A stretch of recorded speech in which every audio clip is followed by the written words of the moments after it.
Pardi highway પર લગ્ન પ્રસંગમાં હાજરી આપી પરત ફરતા પરવાસાના યુવાનને અકસ્માતમાં જીવ ગુમાવ્યો। પારડીના ખડકી ગામે લગ્ન પ્રસંગમાં હાજરી આપી પરત ફરતા પરવાસાના યુવાનની બાઇક પાડી ત્રિમૂર્તિ પંચનાથ મહાદેવ મંદિર સામે હાઈવે પર સ્લીપ થઈ ગઈ હતી, જેમાં પહોંચેલી ગંભીર ઈજાને પગલે યુવાનનું મોત થયું છે।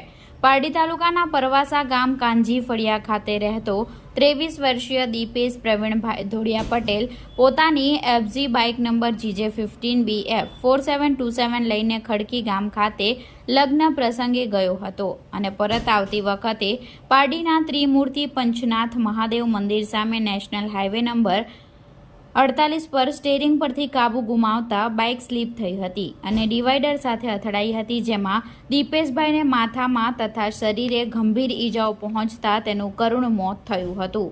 ઘટનાની જાણ પારડી પોલીસને થતાં PM કરાવી વધુ કાર્યવાહી પારડી પોલીસે હાથ ધરી છે।